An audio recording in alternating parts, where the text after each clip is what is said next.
see flip for your team in particular, being down two going into the third period, and then rallying and finding a way to tie it? Well, what did I say to them? Meatloaf song, 2 out of 3 ain't bad. Right? But it ain't good either, right? First third, I thought we played really well. If we can play that way, what it shows us is it's in there. Right now, how do we get that consistency? Because credit to them, they came out in the second and they dominated us. There's no 12-4 shots on net. They caught a couple bounces there by them generating it. We didn't get out of our zone, and I thought in the first period we hemmed them in all period for the most part. Cover their chances came from our mismanagement of pucks, and then the second they elevated. So the difference to me in the second was their effort increased, ours didn't.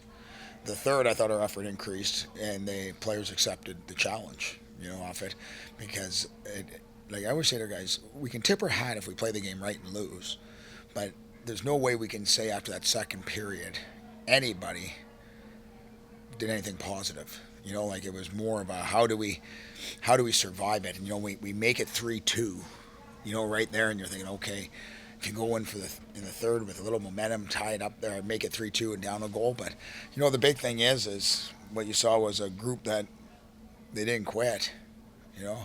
I've watched a lot of hockey. I've coached a lot of hockey where teams do fold pretty easy, like especially after that type of dominance we took in the second. So we battled, and you look at the third period, we outshoot them 17-7, and we started playing what I always like to say is desperate hockey. And if you play desperate hockey for 60 minutes, then you're gonna be all right. Quinn Emerson's goal to start things off tonight just seemed like the connection was great. Was that more your vision, where you have your 5 players going into the O zone and ultimately finding him in the left circle like that? Beautiful goal. Right? CCHA, top 10 maybe this week. I don't know. I don't vote on it, but it was really nice. A lot of nice pass. Like it was a nice breakout. What's really nice is to see the finished product from the execution side, right? Like so you break out the puck well together, you're connected, you gain the zone, you kick it out.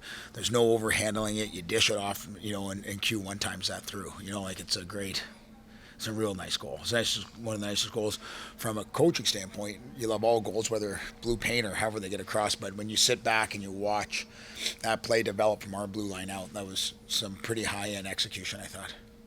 Is there a message to be said? Bemidji scored 2 goals real quick to make it 3-1. Was there anything in that moment you really could say, or was it more or less, hey, we just need to get this back on the rails here? At that time, that's when you need leaders to lead. You need guys to step up. Returners step up, tilt the ice. And I said after the second, one guy was doing that, Gustav. Guys got to be hockey players. Guys got to get out there. They got to do something to get the momentum back. So whether that's drive the net hard, take a D wide, finish a check, you got to do something to tilt it so we can get a spark right out of it. And Goose hasn't played in over a month almost, and he was great. Like I always say, like he hasn't. He just started skating again this week, and you would never know. It looked a little tired maybe at times there, but you win with guys like him. He's a warrior out there, and he cares, and he's passionate, and he'll do whatever it takes to win. Did you feel like you saw quite an effort from your goalie today, Tyler Battle? I know Yeah. he made a big save on Flamang in the third period in particular that kept it at 2 and kept you guys in it. Yeah. Even right at the end of the overtime, he made that one save. I was like looking at the clock, like 2.8. I'm like, come on, can you go any faster? Like, I was thinking, why couldn't you let that run an extra second, the stoppage before? Laughing at how that works. But again, credit to him. It's 3-1. And I kept him in there. You know what I mean? We made it 3-2, 4-2, and I've seen him win a lot of games and keep us in a lot of games. And Tyler Palmer's biggest strength is how even keel he stays. I'd be shocked at how his heart rate goes throughout a game. Like that's, when I made a trade for him from Victoria in Everett, part of it was his demeanor. Off it is that you never know if he got a shutout or he let in 10. You know what I mean? Like he just kind of goes about his business, never brings, fear, anxiety in his team, just kind of stays even keel. I'm sure that's not good sitting in there when you let in 4 goals, 16 shots it was at the time. Like I'm sure he's like, holy smokes, and but we let them kind of settle in, and the goal they scored in the shootout was something we can learn from. That was quite the shot by that kid, and we can't win a shootout if we don't score goals ourselves, right? So I was really happy the way he settled in and kept us in that game. I thought your D zone exits were great in the first period. Everybody was tight together, and you already talked about the second period, but I thought a lot of it resulted in bad D zone exits. Yeah. And did you make adjustments? Try to make adjustments for the third period on that? I thought guys were just trying to blow in the zone a little too quick, a little too early. Yeah, you're dead on. If you don't break out a unit of 5, you're in trouble. And the more you can break out in the middle of the ice, the more success you have. And I thought we did a good job of finding the middle of the ice, on our breakouts and having kickouts. And but it's something we work on a lot. And then so when you get into the second, when they're coming at you, I didn't think we did a good job managing pucks, which means they're right down our throat again, coming on our D. So they start to get tired. And our forwards weren't doing good jobs of getting, those 1 minute kind of holdups, to give our D that extra half a second. So now as the D man's going back on that puck, he's feeling the pressure. The puck's on the yellow. You got some 6'4" guy gonna put you in the third row like that. It's tough, right? And but it's something we work on all the time. And I thought in the third period we got back to staying connected, and that's so important. You want to have 5 in each zone, so you always have options off it. And so it again, I don't think there's much we can pull out of that second. And I'm not saying we didn't elevate; they did. So credit to them. They came and played. Now in the third, were you looking to bring the old rover position back with Jackson Niedermeyer, having him out there lining up on defense, and then having him join the rush as he did, and resulting in a goal? Well, we talked to Needs about playing D this weekend with Jackson, and Kurt talked to him, Curtis Carr, and then I grabbed him on the ice, and I want to know how he felt about it, because he played a bit at Arizona State, and so he skates so well, he sees the ice well, he made some really nice skill plays in the breakout, And the one thing with Jackson is, I wish I had a little bit of his characteristic, because he's much like Tyler Palmer. Like they keep it dialed in pretty good, and he did well, and I contemplated put him in the shootout because he had kind of the stick going and feeling it, and in hindsight you're like, well, nobody scored. You wish you would have threw him out now, but he played a really good game. He played a good game up in Lake State, so now the challenge for him and the rest of the guys is how do we bottle that up so we have a consistent effort like that game in and game out. And you mentioned quality chances a little bit earlier. Last season, early in this season as well, seems like a lot of high-quality chances. Not as many scores as you'd like. It felt like every high-quality chance today you scored on. Did you feel that way again today? Yeah, I don't even know who scored. I just kind of look at them. Q's goal, I remember that one. Old Minville was the toss to the net that hit him and go in. Yeah. Love it, hey? That's as nice as Q's goal, right? Because they all go in. Right? We talk about blue paint goals, right? So, real nice, off that. Obviously, Jackson Niedermeyer, really nice play from behind the net out to him. And then, the 6-on-5 with Gustav. Like, those are, it was good. What I want to challenge our guys to be able to do is, even in that first period, I thought we dominated puck possession, but we weren't getting, I think 6 minutes in, shots were 0-0. I joked with our staff after the first. I said, they might be chanting, we want refund. Shots were 6-5 or something, at that time after the first. But we had puck possession, but unless you penetrate to the inside, teams will let you stay on the outside, right? So, but we definitely, did a real good job of capitalizing on those opportunities we had. Yeah, Brett McKinley 3 assists this season on 5 games played. He had another one today on Quinn Emerson's goal. It just seems like he's been skating really well, playing with a bunch of different guys and defensive pairings. So just how do you feel that he's played this season? Yeah, and a lot of guys have elevated their games. When we look at a guy like Breck, my always concern with D, not concern, my challenge to our D is your play without the puck. If you play well without the puck, the rest will take care of itself, because now you'll earn the trust of the staff. So, what we need guys like Breck to do, and Ivan and Dalton and Goose, who have been here already, is to lead by example of how we play the game on the back end. So when that second period hits, I need those four to elevate because they've been there. They know the expectation and I one thing with Breck is he's not a 6'5" guy, but he plays hard.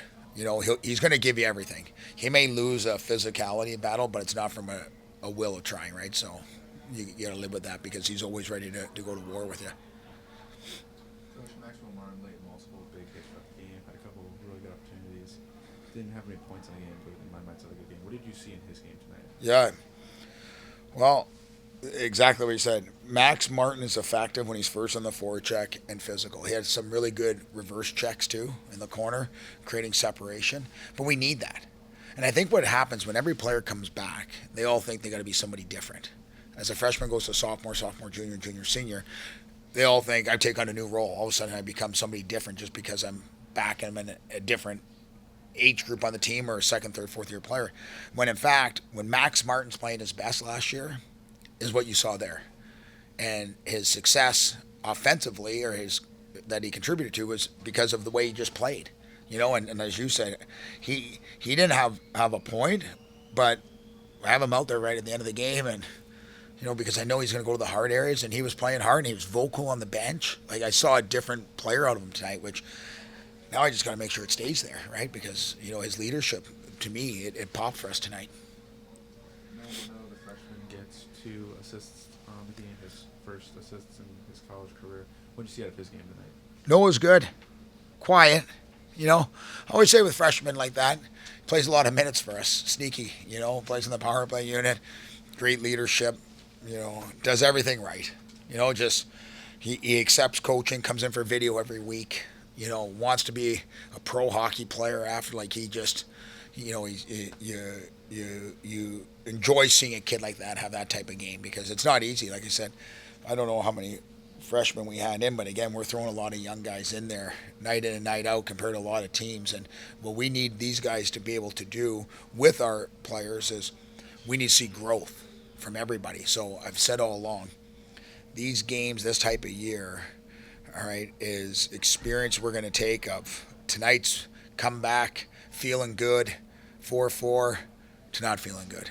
That will pay dividends down because now we know how to handle that, and to me, how we handle tonight's, kind of adversity of that loss will be shown tomorrow. So tomorrow's a real growth day for us. Can we park this game, grow from it, learn from the first and third, cultivate it into all 3 periods? We may not win, but it give us a chance. Yeah, last season and this season, 5 games played against Bemidji, all of them 1-score or overtime games. You got another game against them tomorrow. Just what are big things you're looking for to improve on before you go on that? Oh, yeah, I got to watch a lot of film, try to figure out lineup, and it's just that consistency again. Like real happy, like I keep saying with our first and third, it just, how many goals score in the second? 4? Was that 4? 3. Yeah, and then those 2 quick back-to-back, right? Like, we're like in the deep end. We had no water wings, Our nose were hardly above water there for a little bit, but we came back and like I said, the grit and resiliency, right? 2 goals in the last 5 minutes. We talk about resilient for 60-plus minutes as a team. That's our motto. Our 60-plus. You don't bend, you bend, you don't break, and guys on the bench kept the grind. So real happy for them. I didn't know where we would be, but at the end of the day, it was we got a lot of positives we can still take from that game. I was just going to start with Jeremy. What a battle from you guys. What did you see that kind of turned in the last 5 minutes? You were able to get those 2 goals to at least force an overtime. Yeah, I thought we had a good pushback in the third. We didn't really like our second period. I think we had a gap of 10 minutes that we didn't play the way we wanted. They had a good pushback, and I think in the third we talked to each other and yeah, we showed a lot of character there, but we came up short at the end. Did you see a consistent effort, a nice uptick in your play offensively as a team from the second period intermission message to then coming out in the third period down 2, knowing you need to try and rally? I think we all know second period. We lost the game in the second period. Took our foot off the gas for 10 minutes there, and they cost us the game. But I think it showed as Jay said, a lot of character to battle back and at least get 1 point. It's better than 0. We're obviously not happy with the results, and tomorrow we got to be consistent during 3 periods. Jeremy, you gave your first goal as a Falcon today. How special was that for you to try and help your team come back in this game? It felt good. It's a chip off my shoulder, but I think I have to be more consistent in my play and in my game, and we'll get more and see where we can go from there. Of course, a lot was going on. Gustav down at the end there in the final minute and a half. How did you see that play developing and ultimately getting to the spot where you scored the tying goal? I usually cannot black out when I score, but just remember puck deep in the corner. We won a nice battle, and it's a nice play by Hadi there on the wall, and I don't know where their guys were, but I was completely free in the slot and got a good pass from Dom and managed to score one. Jeremy, how big of a jump was it for you guys to get out to the early lead? They were able to respond quickly, but getting that first goal, how important was that for you guys? It was really important. I think we had a really good first period. We could have scored more than one, but to get that lead-off goal was huge for us. They scored one back, and I think that, like Goose said, it's only in the second period that we took the foot off the gas and cost us the game. Gustav, how did you feel like everything went defensively? Of course, Tyler, a pretty strong performance in net. Maybe the stats even a little misleading because he made a big save in particular in the third period to give you guys a chance there. Yeah, no, I think he's been really good back there. It's always nice to have that extra level of support back there, and for a D-man especially, it's nice to have that trust with a goaltender and know that he can come up and make a big save when needed.